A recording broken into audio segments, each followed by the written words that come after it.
buenos días, buen domingo, buen fin de semana para todos ustedes, amigos televidentes. Voy a conversar inmediato con Julio Castro. Todo el mundo lo conoce, pero no es malo decir que es médico e infectólogo. Y cómo ha tenido trabajo en esta época, ¿no?, de pandemia. Así es, Carlos. ¿Cómo te sientes? Bienvenido, estás de nuevo en tu programa. ¿Cómo te sientes? Yo ahorita bien, pues sano, pues, que ya es todo un valor en este momento en el mundo. Estar sano es un gran aliciente. Y estamos sanos. Bueno. ¿Y el país cómo está? Bueno, quizás no tan sano. No ahí tan sí, sano. ahí sí la cosa es un poco más complicada. ¿Qué dicen tus estudios en los últimos días?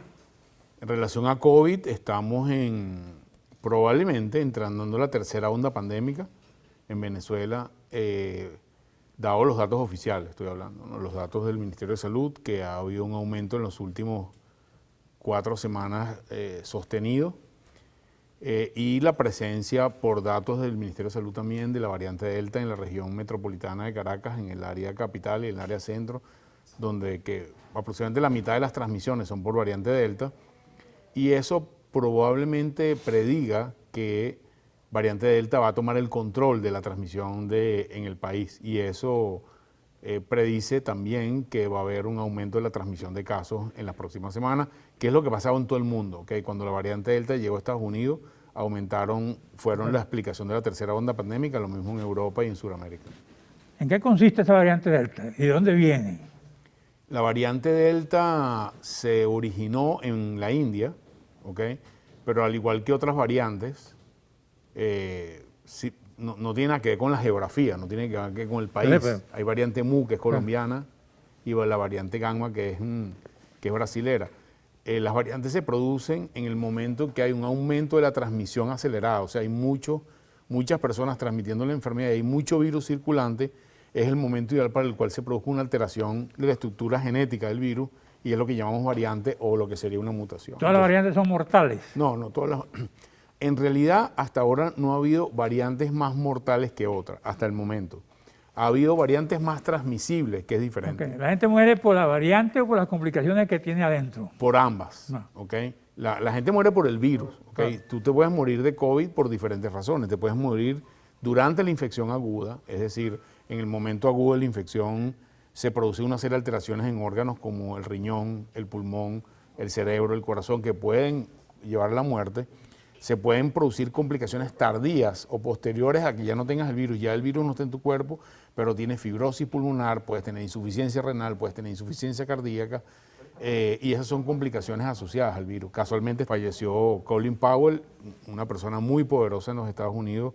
Ministro de Defensa, pues. Ministro de Defensa, un tipo muy importante. ¿Y qué quiero decir con esto? Que no importa el dinero que tengas, no importa lo importante que tengas, estás en riesgo de fallecer por COVID si te contagias. Ni los años que tenga, porque él tenía 104 años. Sí, no, que 104. Colin Powell no tenía 104 años. ¿Vi? Era una persona cercano a los 80 años. Leí en el periódico que tenía 104. Se equivocaron. O sea, sí fue director fue el jefe del gabinete cuando hace 2 presidentes. O sea, no es tan mayor. No, 80. Bueno. Pero, de alguna manera, esta enfermedad ha demostrado que cuando te ataca y te afecta, pues, gracias a Dios, la minoría de los pacientes que se infectan son los que fallecen o los que tienen un curso muy severo, pero existe la probabilidad matemática de que al que le toque, pues, pueda fallecer. Repito, es la minoría. Preocupante esa situación de todas maneras, porque se ha extendido a todo el mundo. Además, en el caso venezolano, yo he estado viendo y tengo información, por ejemplo, desde la ciudad más grande hasta el pueblo más pequeño hay COVID. Sí, en este momento, como dije, estamos en un pico de transmisión en el país, a pesar de que algunos puedan tener una sensación diferente, ¿okay? Pero hay un pico de transmisión. En el mundo, cuando es el mundo completo, estamos en una etapa de transmisión alta en general. Cuando tú ves el número de casos que se producen nuevos en el mundo por día, que es la forma como se debe medir, estamos en un momento de transmisión que viene bajando, pero está todavía en valores altos. O sea, esta epidemia no se está acabando, no se va a acabar pronto, no se va a acabar en meses cortos, probablemente se acabe en un par de años. Sigue siendo equitativa, en el caso de las edades, niños, viejos, jóvenes, mujeres. No, nunca ha sido equitativa, la verdad. Al principio afectó fundamentalmente a personas de la tercera edad, pero ya estando infectados y ya estando vacunados, empieza a afectar más a las personas jóvenes.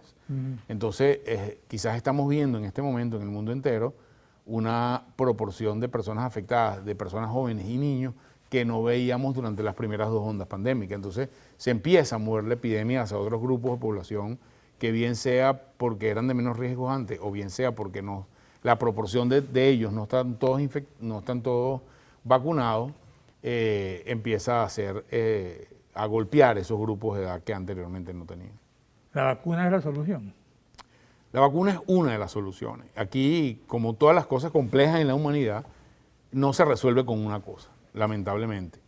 La vacuna da un grado de protección importante para muerte y enfermedad severa, pero no es absoluta, lo voy a repetir. De hecho, Colin Powell tenía esquema de vacunación completo y a pesar de eso falleció. ¿Qué quiere decir? ¿Que la vacuna no sirve? No, no quiere decir eso, quiere decir lo contrario. Quiere decir que la vacuna sirve, pero hay un porcentaje de personas que pueden oscilar de un 15, 20% de personas que se vacunaron, que tienen anticuerpos, que todavía pudiera, por la alteración de la variante, pudieras fallecer de la enfermedad. Entonces, la vacuna no es la única solución, es una de las importantes. Tenemos que seguir utilizando los métodos de protección. Mientras haya virus circulando en el mundo, tenemos que utilizar nuestro escudo, nuestro chaleco antibalas, que es la mascarilla. En el caso venezolano. En el mundo entero, ¿ok?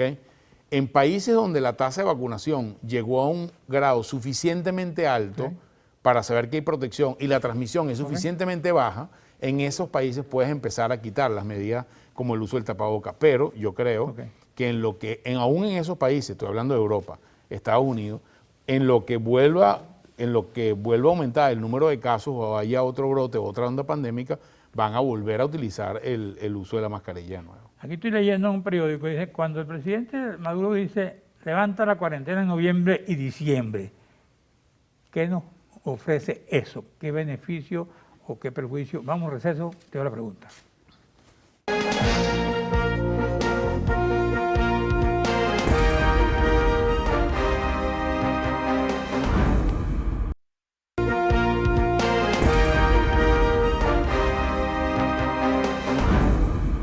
Bueno, conversando con Julio Castro, el doctor R, médico, infectólogo, profesor universitario, consultor de muchas instituciones. Bueno, y para de contar, quedamos con la pregunta. Fíjate, Carlos, ciertamente la línea de la tendencia de la humanidad, en la medida que la epidemia empieza a entenderse mejor, a controlarse, es tratar de volver a la normalidad que teníamos a finales del 2019. Pero eso es un camino que hay que ir transitando. Es irreal pensar que vamos a volver a lo normal en un mes o en 2 meses, eso no parece real. Pero más allá de eso, creo que en el contexto venezolano, estoy hablando del mundo en este momento, pero ahora voy al contexto venezolano. En el contexto venezolano, la verdad, para ser honesto, cuando tú ves las medidas que ha tomado el Ejecutivo en relación a la situación epidémica, no han tenido mucha relación. O sea, no hay una correlación entre la lógica de las medidas con la lógica de la epidemia. Y creo que ahorita es un buen momento. Si ves los números de casos oficiales, voy a repetirlo, los números del Ministerio de Sanidad, en este momento, en esta semanas, estamos en la peor transmisión desde que empezó la epidemia en marzo del 2020. ¿Ok? Entonces, ¿Se llama tu peor transmisión? Número de casos. Sí. Sí. Hay más casos hoy que cuando comenzó. Sí. O cuando en el intermedio. Hay más casos que nunca. La semana pasada terminó con casi 9.000 casos de la semana, estoy hablando de los datos oficiales por PCR, ¿okay? 9.000 casos a la semana anterior hubo casi 11.000 casos, 9.500, 11.000 casos, y eso es el mayor número de casos reportados por el Ministerio de Salud en año y medio de pandemia. ¿Okay? Entonces, ¿qué pasa? Eso no parece correlacionar con una situación normal, pero esta no es la primera vez que pasa. El primer levantamiento de la cuarentena fue en junio del año 2020, cuando estaba aumentando el número de casos en Venezuela. La segunda liberación de normativas del tema del distanciamiento social fue en diciembre del año pasado, y en febrero o a finales de enero empieza la segunda onda pandémica. Entonces, una cosa no pareciera haber tenido nada que ver con la otra. ¿Cuáles son los criterios que se utilizan en el Ejecutivo para decidir levantar las normativas? no las conocemos los ciudadanos, no sabemos cuáles son los criterios que aplican ahí, pero si tú miras eso y lo relacionas con el número de casos de PCR, que es el único indicador que se utiliza oficialmente, no tiene nada que ver una cosa con la otra. Pero, y esto puede sonar un poco paradójico, pero no lo es, creo que debería movernos, al igual que se han movido otros países, para en un formato de actividad social, económica y de la ciudadanía que permita hacer cosas que sean de bajo riesgo y seguir con restricción de las cosas que son de alto riesgo. Y eso implica la definición de alto riesgo y bajo riesgo. Aquí estoy leyendo una declaración de Archie Rodríguez, que ha estado muy activa en estas cosas en estos días. He visto, dice, en 580 días de pandemia, Venezuela ha acumulado 391.413 casos de COVID-19. Bueno, ese es el número oficial. Esos son los números que yo ¿Tú me tienes estoy otro refiriendo. número? No. Okay. Esos son los números a los cuales yo me estoy refiriendo. Pero, y esto es una nota metodológica, el número total de casos no da idea de si estás ahorita peor o mejor que hace un mes. Claro. Porque eso es una curva que solamente va a ir subiendo. El número total de casos va a ir aumentando, nunca va a disminuir. Porque el que fue caso ya fue y va a seguir siendo. ¿Hasta cuándo? Hasta siempre. Hasta que se muera el último venezolano. Por eso te digo, óyeme, número total de casos, no hay forma que baje. El número total, el número de casos por semana puede variar de una semana a otra. Esa sí puede, y es la forma de saber si estás arriba o estás abajo. Y en este momento estás aquí, arriba. Okay. Quien te está oyendo a ti te pregunta, bueno, si estoy viendo a Julio Castro, al doctor Julio Castro, ¿cómo me cuido yo? ¿Cómo evito yo esto? Fíjate. ¿Voy a ser víctima de esto? Aquí no hay caminos rápidos, no hay soluciones mágicas. Las soluciones en el mundo entero son conocidas, son vacuna, y hemos sido lentos vacunando. 2, utilizar las medidas de distanciamiento físico, el uso del tapaboca, el lavado de manos, la utilización de las sustancias que nos permiten disminuir la transmisión a través de las manos, evitar estar en espacios cerrados, evitar tener contacto con personas enfermas. La sustancia, dices tú, como esa que carga la productora por aquí echándole a todo el mundo. Esa misma, el alcohol, eso es alcohol, eso funciona. Pero también tener... Es costoso, ¿no? Bueno, es costoso lavarse las manos también, pero es la única forma de que logremos disminuir la transmisión. Y eso, por eso no hay que inventar el agua tibia, esa agua está inventada.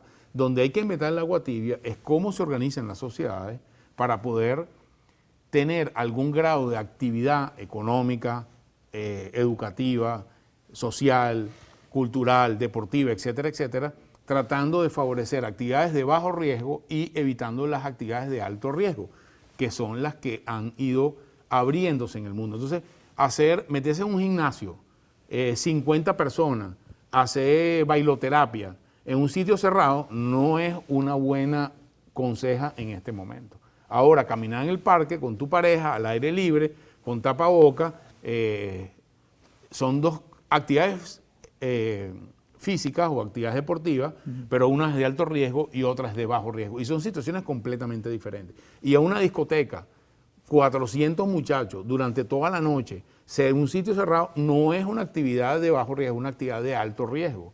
¿Okay? Entonces, hay cosas que vamos a tener que seguir haciendo hasta tanto exista vida. De alto riesgo, porque en la discoteca, algunos de esos 400 muchachos tienen enfermedad. Sí, pero más allá de eso... ¿La tiene enfermedad y está bailando? No por el tema de bailar y no por el tema de la discoteca. Igual, si tú tuvieras 400 personas en una iglesia, en un espacio cerrado, cantando un coro, es igual de riesgoso que estar en una discoteca 400 muchachos. Pero si son sanos los que están cantando. No, ¿quién sabe que son sanos? ¿Cómo lo sabe? Si el 30% de las personas que tienen virus no tienen ningún síntoma. Entonces, no hay forma de saber absolutamente quién está sano y quién está enfermo. Y ese es el gran problema del virus en el mundo. Entonces, tener personas en espacios cerrados. Yo espero que tú estés sano. ¿Ah? Bueno, yo también espero que tú también estés sano, porque es bidireccional la cosa. Entonces, fíjate, el problema es no es lo que haces, no es que si vas a misa o si vas a una discoteca, ese no es el problema es la cantidad de gente junta, el problema es el espacio cerrado y el problema es la distancia persona a persona. Esas son variables que nosotros tenemos que tratar de controlar para disminuir la transmisión. Claro. Nunca vamos a lograr llevarla a cero. Ya eso aprendimos en el mundo. Y eso es importante para que bajo ese criterio de bajo riesgo y alto riesgo, tú favorezcas las actividades, ya hablé, comerciales, educativas, sociales, deportivas, que son de bajo riesgo, y vas a tener que seguir controlando las que son de alto riesgo. Por ejemplo, en Estados Unidos abrieron los centros comerciales ya se liberaron de esas medidas restrictivas y la gente anda como si no pasara nada, ¿no? Bueno, y eso implicó que en el estado de la Florida y en los estados del sur llegaran momentos donde no había cama para personas en terapia intensiva durante semanas. Y aquí liberaron también las cosas, ¿no? Bueno, no sé cuál es el estatus del día de hoy, Ajá. porque no lo tengo muy claro, porque entiendo que la liberación es para noviembre. Entonces, para el día de hoy, todavía en teoría no debe haber liberación. Lo que me cuesta a mí entender es cómo vas a saber tú cuál es el estatus de la epidemia en ese momento, si sabiendo que el momento que estamos ahora es el más alto. Entonces, ¿cómo estás seguro que en noviembre no vas a tener más casos de los que tienes ahorita? O sea, yo discutiría esas medidas en el momento que llegue el tiempo para ver cuál es la lógica entre los casos y las medidas. ¿Los hospitales? Los hospitales están llenos, es la situación real. Las clínicas están llenas de casos de COVID. Las terapias... ¿Todavía? Bueno, no te digo que estamos en la tercera onda. Cuando te digo que estamos en la tercera onda, es que hay muchos casos y mucha transmisión y mucha gente enferma y muchos muertos. O sea, no hay que banalizar la situación. Por eso te digo, una cosa es la discursiva del Ejecutivo Nacional en relación a una idea de normalidad y otra cosa es lo que pasa en el mundo real. En el mundo real hay mucha gente enferma, los hospitales están llenos de COVID y hay dificultades para acceder a las terapias intensivas, a los tratamientos, a las salas de urgencia respiratoria que son las que atienden COVID. Ahora, Esa es la situación. ¿por qué el Ejecutivo va a tener que estar ocultando estas cosas? Por ejemplo, el ministro de Sanidad, que debe ser médico. Es médico. Es médico. Él debe saber la situación que está pasando, ¿no? ¿Cómo libera eso? Fíjate, Carlos, yo no estoy diciendo que lo están ocultando. Te estoy hablando de que el parámetro que está utilizando el Ministerio de Salud para medir la epidemia es el número de casos de PCR, que es uno dentro de 30 otros parámetros. Pero el que ellos utilizan es ese. Y en ese que ellos usan, que ellos dicen, estamos en el peor momento. Sin duda. ¿Ok? Entonces, una cosa es que no lo digan y otra cosa es que no pase, son dos cosas diferentes. El Ejecutivo toma decisiones de política pública en función de decisiones que son políticas, toman diferentes factores. El ministro sabe lo que está pasando en los hospitales, pero la decisión del equipo técnico o del equipo político es liberalizar la situación normalmente. Aquí veo la información, Maduro levanta cuarentena en noviembre y diciembre. Ordenó el levantamiento de la cuarentena a nivel nacional debido a la fecha decembrina. De esta manera, Maduro da fin al 1 de noviembre, 31 de diciembre, a la modalidad 7x7. Vamos a un receso, te dejo ese comentario.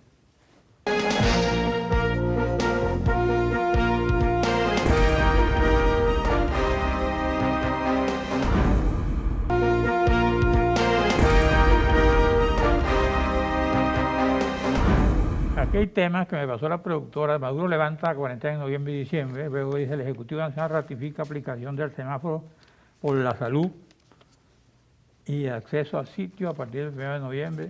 En 580 días de pandemia, Venezuela acumulado. Te lo dije ya.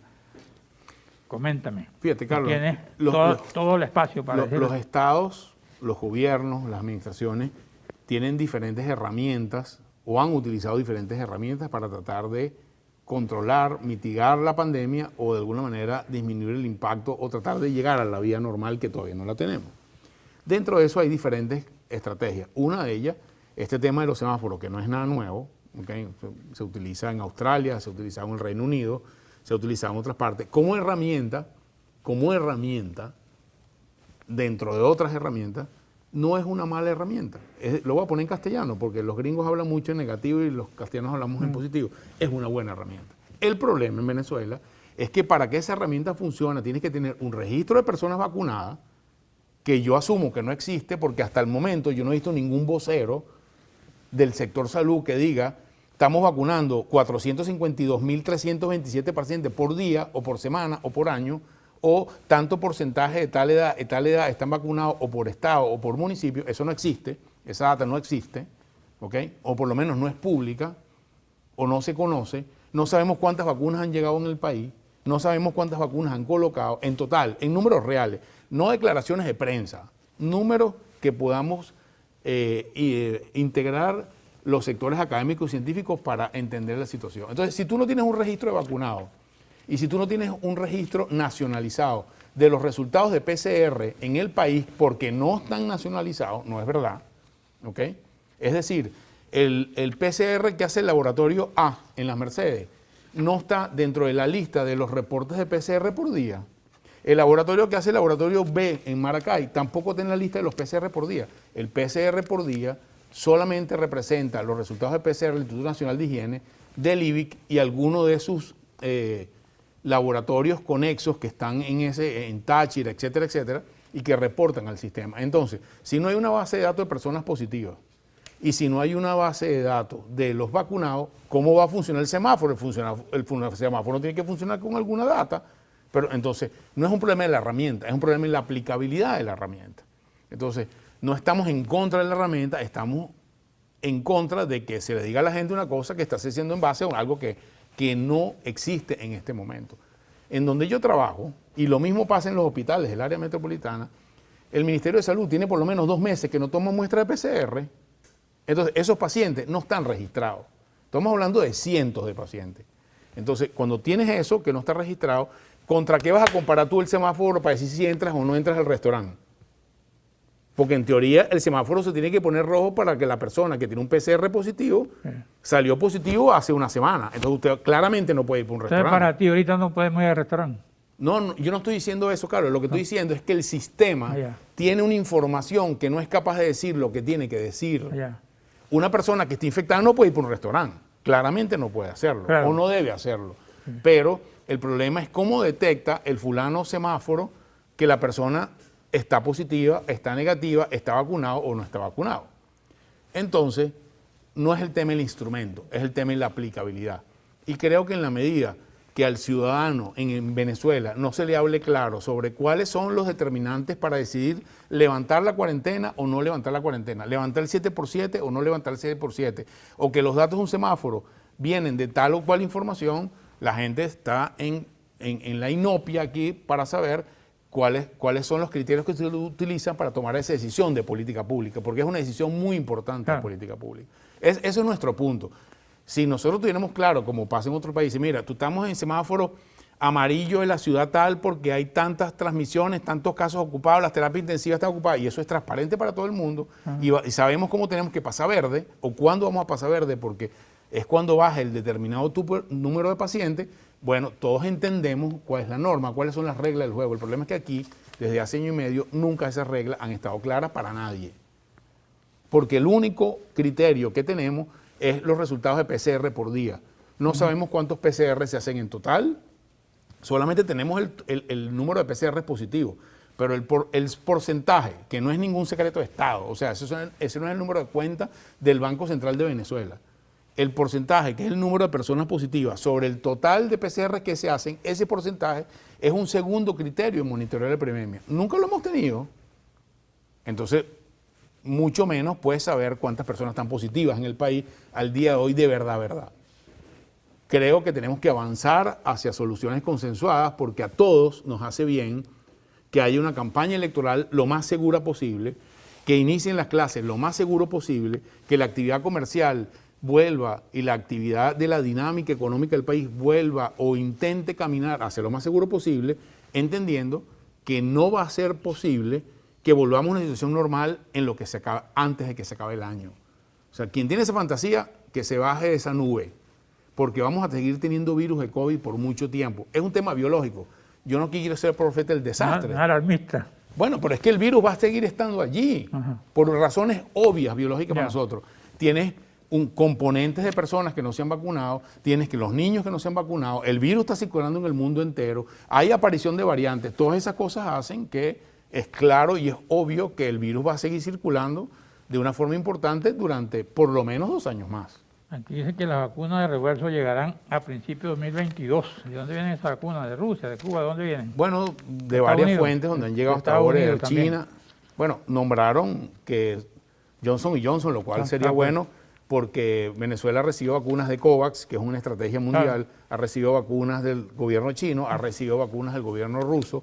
Esas son las 3 fuentes hasta ahora. Ojalá que lleguen las vacunas. ¿Para ti cuál es la mejor? ¿Todas? No, la mejor es la que tenga cerca. Yo no, ¿La no- qué? La que tenga cerca, la que tú ya. te puedas poner. Ya.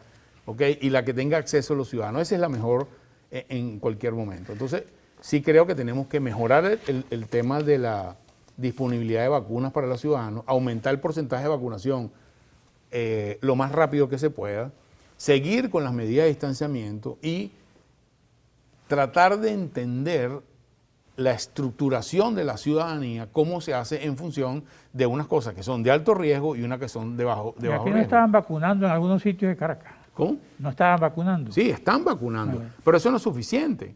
¿Ok? Eso es como que tú tengas un restaurante que tiene 4 mesas y tú tienes 1 millón de comensales afuera. Ah, bueno, ¿cuántas personas pueden? Tú puedes tener 20 centros de vacunación, pero si necesitas vacunar a 14 millones de personas, la cosa va a tomar un tiempo. Entonces, ahí hay que mejorar los tiempos de vacunación Ok.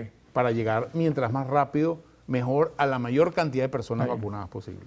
Es preocupante toda muerte, de quien sea. Pero también, por ejemplo, aquí veo que 13 profesionales de salud fallecidos por COVID-19 en Venezuela. Fíjate, más allá del número que siempre hemos dicho que una persona, como tú bien dices, es malo, eso expresa para mí 2 cosas fundamentales. La primera de ellas, que el equipamiento de protección o el conocimiento y el uso de los equipos de protección en el personal de salud sigue siendo una debilidad en todo el territorio nacional. Eso es un hecho. Los médicos y el personal de salud en general está más expuesto que una persona que es abogado o mi amigo que es camarógrafo, por razones obvias de su trabajo. Pero todavía sigue habiendo debilidad de los equipos de protección en los hospitales. Y eso es una expresión de eso. Claro. Eso es una expresión de eso. Aquí dice que la Organización Mundial de la Salud informa de un brote de fiebre amarilla en Venezuela. ¿Tú qué dices? Eso es para que me invites para el próximo programa, Sí, aquí porque está. fiebre amarilla es lo suficientemente complicado para dedicarle un programa completo. Pero sí te voy a adelantar. Dale. La fiebre amarilla se produce por 2 razones. Razón número 1, hay un reservorio natural de fiebre amarilla en los monos que van desde la selva del Darién, en Panamá, y llegan hasta Uruguay probablemente. O sea, toda la estructura selvática centroamericana y amazónica permite que los monos con fiebre amarilla se muevan por ahí. Y los monos van a seguir teniendo fiebre amarilla durante muchos años más. El hombre se acerca al entorno de los nichos selváticos y se puede contagiar. Pero si nosotros tuviéramos un porcentaje de vacunación lo suficientemente alto con fiebre amarilla, no tuvieras casos de fiebre amarilla. Entonces, la segundo componente de la aparición de casos de fiebre amarilla es que nuestro porcentaje de cobertura de vacunación de fiebre amarilla son subóptimos y eso hace que hayan habido epidemias.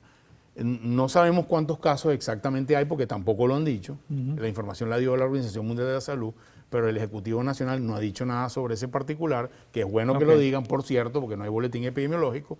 Pero, por ejemplo, Brasil tuvo hace 2 años casi 1.500 casos de fiebre amarilla en Brasil. Y ojo, cercano a nosotros porque fue la frontera norte de Brasil, la frontera sur de Venezuela. Fiebre amarilla es una enfermedad transmitida por un vector, que es el Aedes, que es el mismo vector que transmite dengue, y es un virus que no tiene tratamiento. Entonces, es una situación, no se transmite de persona a persona. Tiene una situación particular, en este momento hay relativamente pocos casos que están focalizados a una zona del estado, a la parte sur del estado Monaga. Todavía no hay razones para pensar que haya razones para preocuparse porque haya un gran brote en zonas urbanas, al menos hasta el momento, pero es algo que hay que meterle el ojo y algo que hay que ir monitoreando y ser transparente con la información.